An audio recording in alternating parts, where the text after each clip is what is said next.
Okay, Samantha, you're very welcome here to the Streets of Dublin Simon podcast. Thank you. Do you want to maybe start us off by telling us your name? Well, we know it's Samantha. Your role and how long you've been with Dublin Simon. Okay, so my name is Samantha Makiwa. I'm the clinical nurse manager at the blood-borne virus unit, and I've been Dublin Simon for close to 5 years now. And, have you been working in other roles in Dublin Simon since you came along, or have you always been the clinical nurse manager? Okay, so I started off as a staff nurse, Mm-hmm. and then 2 years down the line, I took up a role as a team lead. And then after 1 year of being a team lead, I took up a role. A role came up for nurse manager, so I applied for it and I got it. Yeah. Brilliant. And, what inspired you to work in, you're obviously a nurse. What inspired you to work in the homeless sector as a nurse? Well, as a nurse, like my values are caring, commitment and compassion, which should be accorded to everybody, including homeless people. So because they need and deserve that care, commitment and compassion, I felt it's important for me to also work in that sector. Amazing. Well, can you maybe tell us a little bit about your career, kind of how you got to where you are today? So how did it start? Okay, so I've always wanted to be a nurse. So straight after high school, I worked briefly at a takeaway, then went straight to nursing school. So by the age of 21, I was a qualified nurse. And by the age of 26, I was a clinical nurse manager. So this was at a district hospital in Zimbabwe. Then I worked there. I worked there for about 8 years, 4 years of which I was a clinical nurse manager. Moved on to a bigger hospital, a private hospital in the city, where I worked for 4 years as, I'll say, like a staff nurse, and then the last 4 years as a clinical nurse manager, a position which I held up to the time I came to Ireland. So I relocated to Ireland in 2018, and I've been with Dublin Simon since then. And so initially when I came in, having worked as a nurse and midwife back in Zimbabwe, homelessness and addiction wasn't quite familiar to me, but I was really happy with the way I adjusted to the environment, the way I adapted to it, and grew to like it. So I really enjoy my role. So I've risen through the ranks in my current role. Brilliant. That's great. Can you tell us maybe a little bit about the service that you work in and how it operates, the service that you manage? Okay, so the blood-borne virus unit is part of the clinical services of the Dublin Simon Community. So it was established in 2012, and it takes care of clients who have blood-borne viruses. And so that'd be like hepatitis C and HIV, obviously, yes, as well. Yeah. Yes. So because homelessness brings about problems such as, exposure to drug use, and most of our clients may be using a lot of illicit substances, mainly due to their circumstances. If you're homeless or faced with homelessness, you might find yourself using illicit substances or having contracted a blood-borne virus.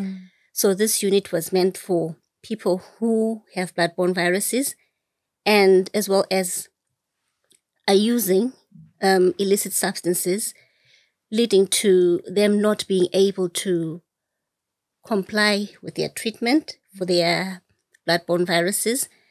And this may result in ill health and, not really being okay, like their whole well-being might be affected by this. So the whole purpose of the blood-borne virus unit is to help the clients recover, recuperate, and be able to comply with their treatment.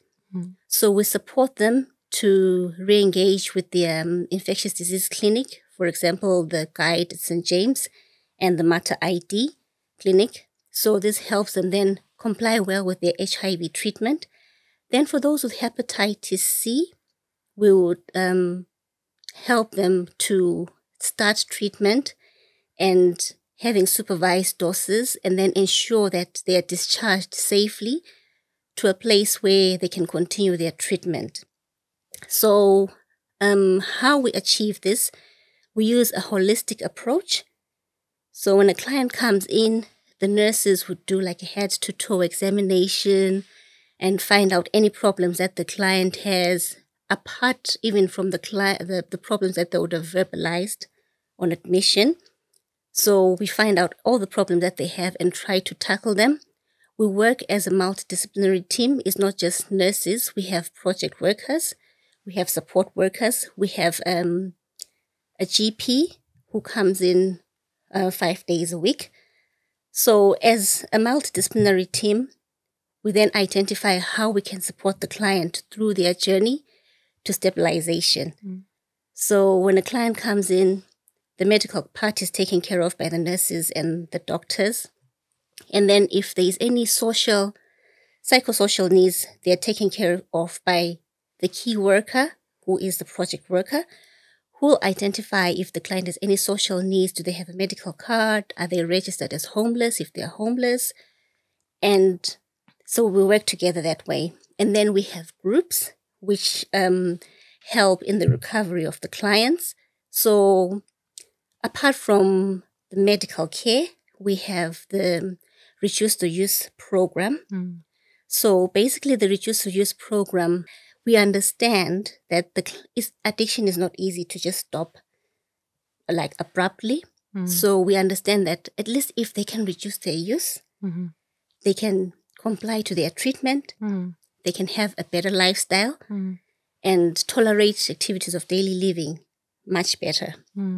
So they go through the program. It's a 3-week program, but we admit our clients for up to 6 weeks. Okay. So this enables them to go through the program maybe twice.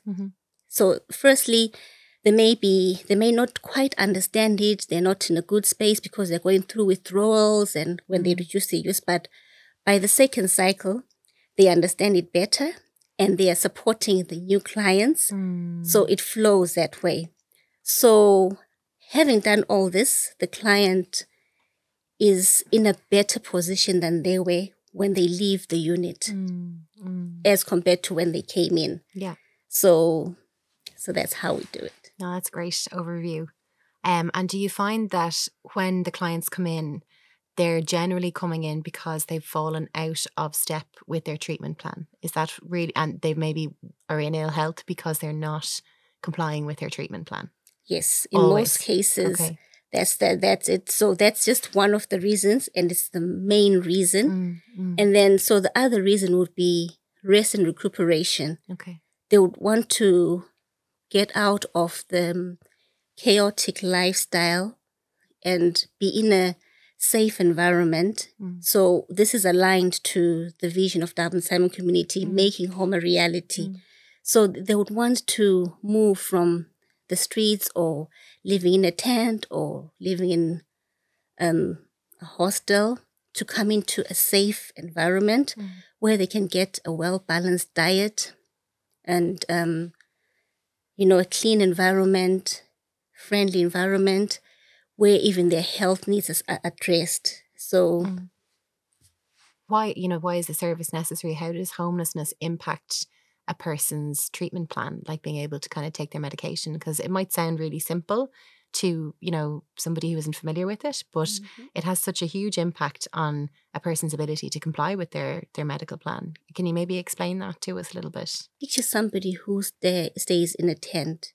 When you want to start treatment and you say to be of no fixed abode, it's difficult to really say, okay, so which catchment area is this person from? Where are they going to get their treatment from if they are of no fixed abode? So they have to belong somewhere. They have to have an address somewhere for them to be registered to start their treatment. And over and above that, you'd want to be able to follow up the client and see that they've completed their treatment and know where to find the client, know how to maybe refer for any further support. So they have to belong somewhere. Yeah.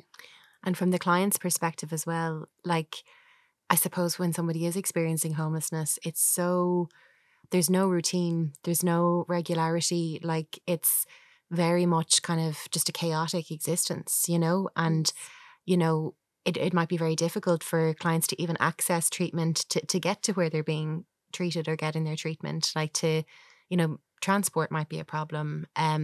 Being able to, not have, if your phone isn't charged, how do you tell the time? This kind of thing. Are there other issues like that clients face, kind of barriers to treatment? Yes. So homelessness is one of the barriers to treatment, like you've mentioned. Like, if you don't have a place to stay, you can't charge your phone. You might not have your phone. You might not have belongings, or even a place where you can, take care of your activities of daily living, take care of your grooming and all. So it really does impact a lot on their well-being.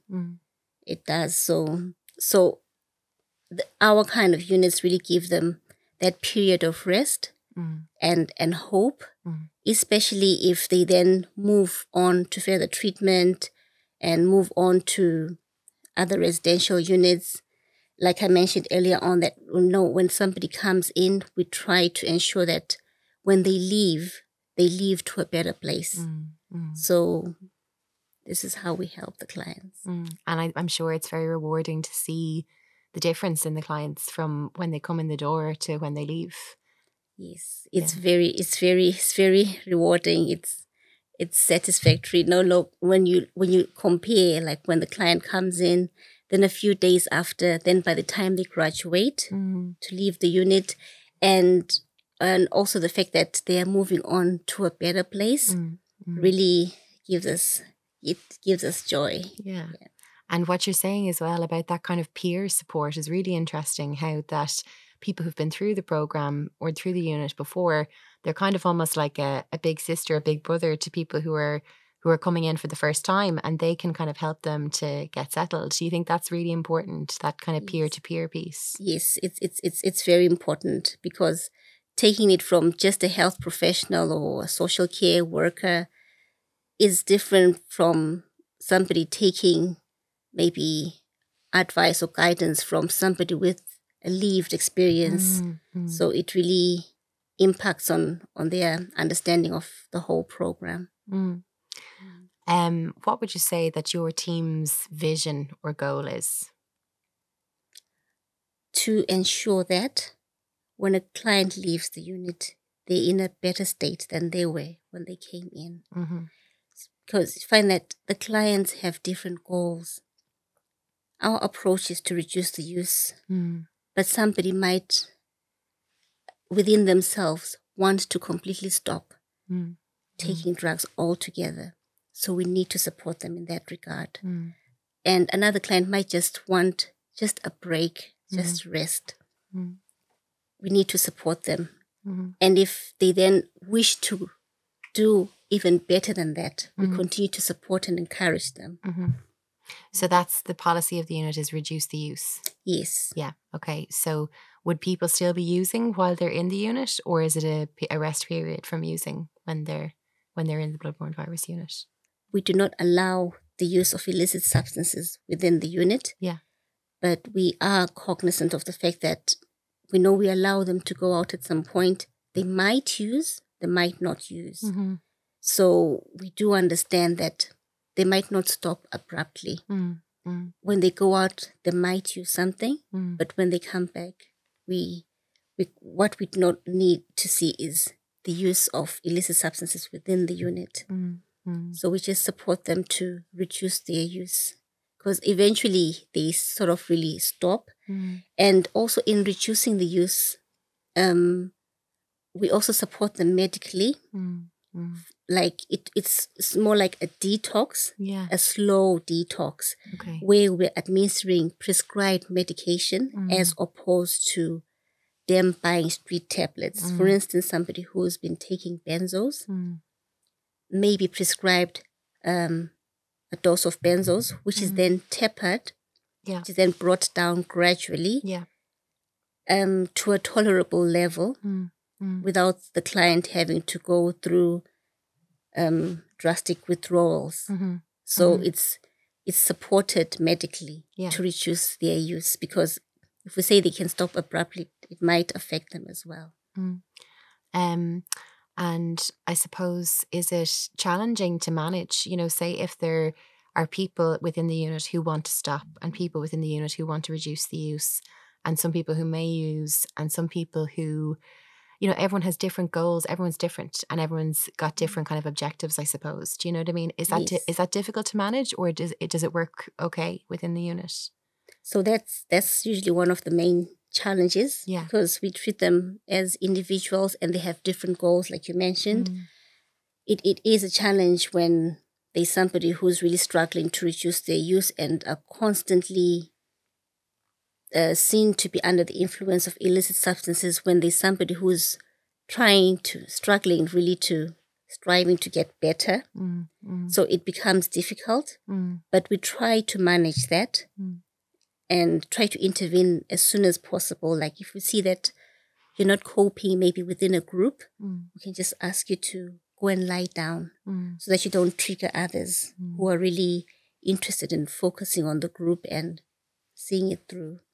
So it's just about identifying, being vigilant, being able to identify all those signs and addressing them on time, and being able to apply any trainings that would have attended, like for instance MAPA, in case of clients who might be going through serious withdrawals and maybe even exhibit a bit of aggression.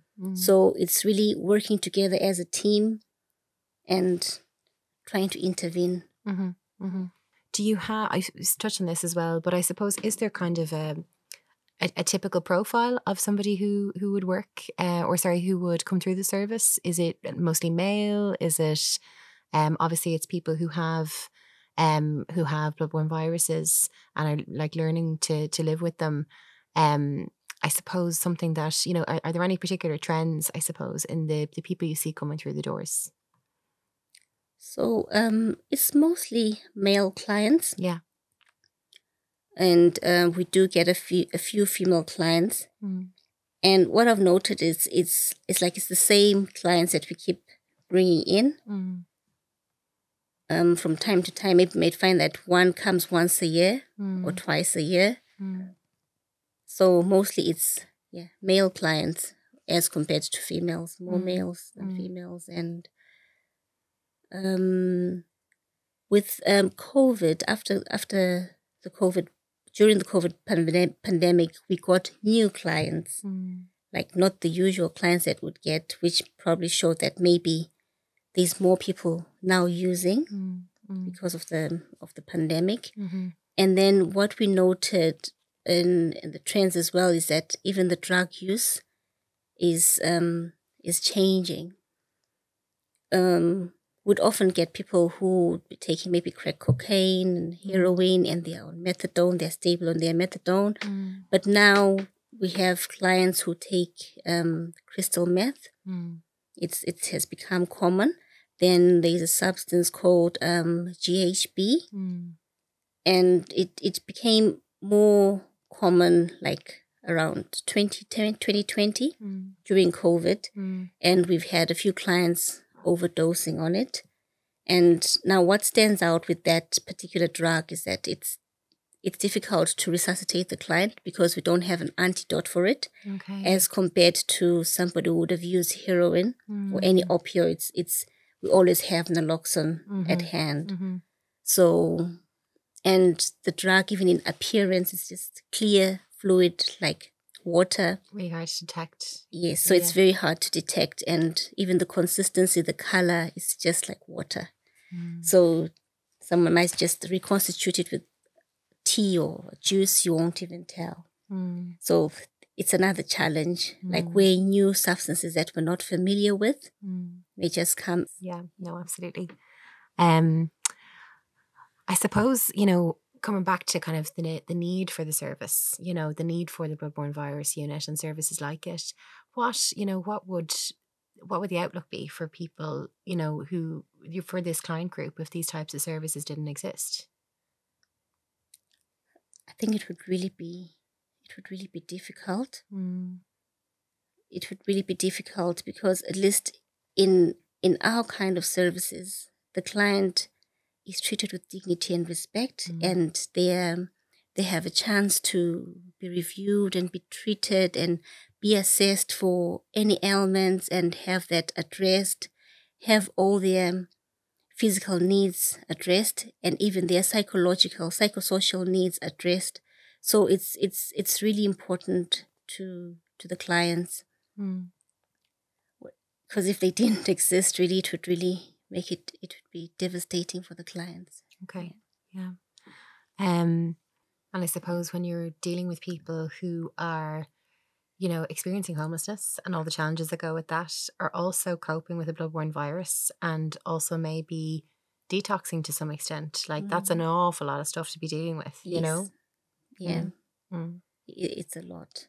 Yeah. And then the other part, though we've been very, I don't know whether we've been lucky or it's just been grace somehow, you know, because most of our clients do really move on to a better place than they were, but there's that period of anxiety that is he going to get the place, is he not? And then when the client gets the place, we all celebrate. We're happy that yes, we got the client into that place. Oh, we're all happy. Then the next one comes, we're so anxious, we need to get them to a good place. Oh, they've done so well. And it sometimes you really feel bad when they then don't get the place. So that time, you know, like when somebody then just has to go to a one night only, we feel like we haven't done enough, you know. So it's just one of those. But in most cases, we've had victory. That's brilliant. And then I suppose that brings me to my next point. What's the best part of the job? It's a good feeling when we see the clients walk out of the unit in a better state, going to a better place, and independent with their self-care and their health. That's satisfying. I'd say so. I suppose, what do you wish was different? You know, kind of in the homeless sector generally, maybe in Ireland, what do you wish was different? I would wish it would expand more. I know we're building the 100-bedded unit, which is a good move. I wish it would expand more and probably to take care of the clients, even those who don't have the bloodborne virus, but also using other illicit substances, like the way our clients are in BBVU, but maybe even without the bloodborne virus, because sometimes there's that gap that there's nowhere for them to go to, because if it's detox, they have to be using benzos and alcohol. If it's BBVU, we take everything, but they would have to be having a BBVU. So how about the clients we've treated for Hep C? They need to have a place to go to as well, where they can rest, where there's that homely atmosphere as well. No, absolutely. I suppose I actually would love to just ask you a little bit about your own research, because I know that you have done some amazing research which you've presented in a number of places now. Would you maybe just talk us through it a little bit? Okay, so as part of my dissertation for my master's in nursing, I carried out a study on the challenges experienced by general nurses working within the addiction services. So what inspired me to look at this topic is that, of note, mostly it's general nurses working within the addiction services. There's not too many addiction nurse specialists. And it's as compared to other sectors in nursing, the nurses who work in the addiction services tend to leave like within the first 2 years when they complete their first employment contract. So I wanted to find out what is it that leads to lack of retention of the nurses. So initially I wanted to do a phenomenological study to understand the lived experience of the nurses, but it was a bit of a long process to get the ethical approval. So I went on to do a systematic review, which I'm really thankful to have done because it helped me to read extensively and see the greater picture of the problem. It made me realize that the problem that I thought was just within my workplace is actually it's international, because I reviewed studies from like all over the world. I reviewed studies from America, Canada, Australia, the UK, and even in Africa. So most of the findings were more or less the same with what I would see within my work environment. And I realized that in some cases, the challenges are even worse than what we've experienced. And even the recommendations of most of the studies are what Dublin Simon's already doing. You know, like there's a part where one of the themes was the work environment. So in some cases, there are no clear organizational guidelines or policies which Dublin Simon already has in place. The work environment, the physical work environment not really being taken seriously, like the addiction centers would be in old buildings. But I'm happy that Dublin Simon has taken a step and they're really building a wonderful place for the clients.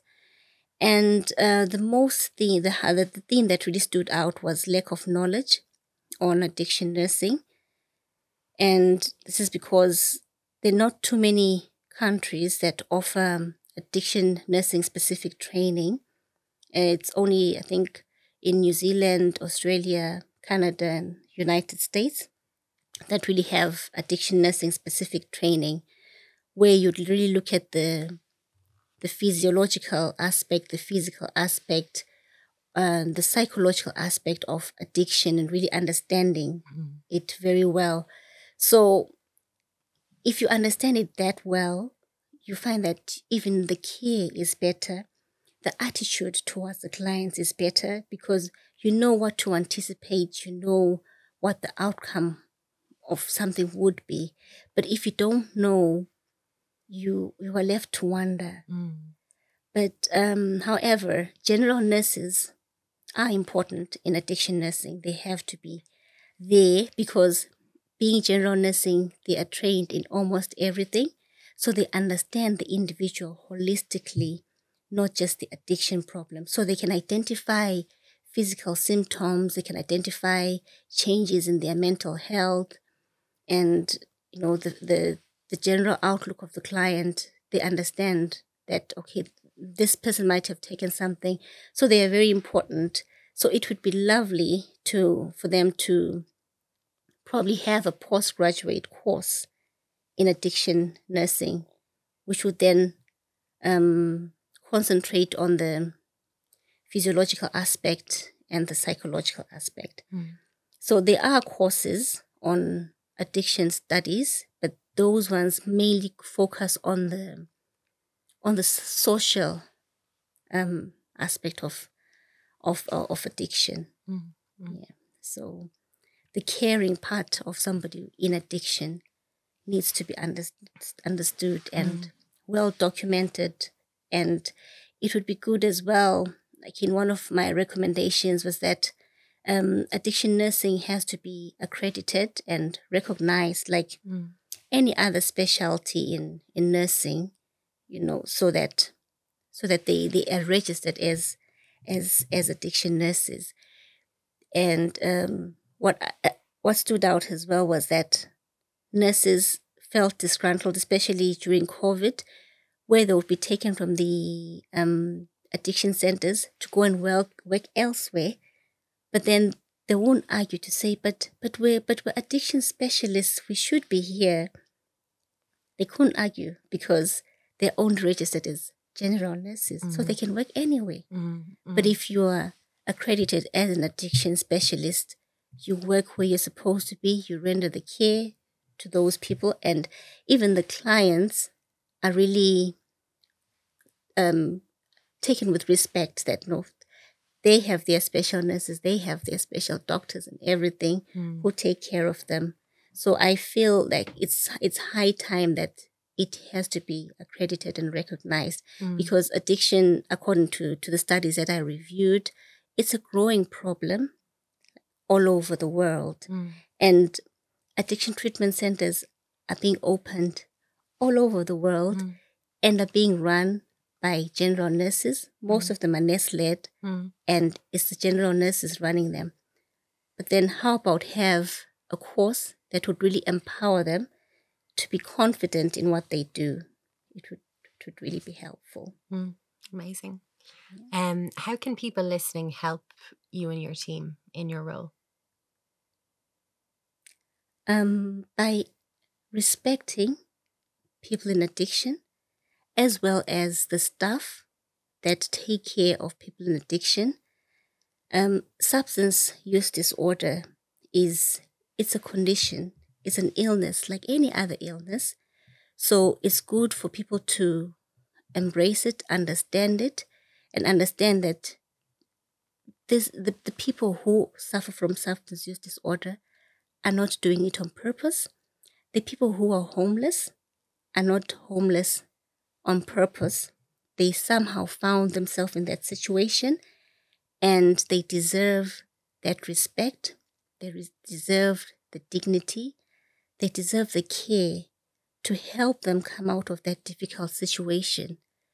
So it is not good for people to stigmatize people who are homeless or people with substance use disorders, as well as the people who work within the services. Brilliant.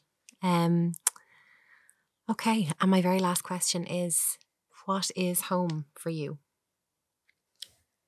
Home is a place where one is safe, happy, and psychologically sound, and their physical well-being is taken care of. They have a good meal, a warm, hot meal, fresh pillow, fresh linen, and they are happy. Brilliant. Samantha, thank you so much for joining us today on the Streets of Dublin Simon podcast. It was lovely to have you. Okay, thank you. Thank you for listening. To find out how you can help, visit www.dubsimon.ie. Dublin Simon. Homeless, not less.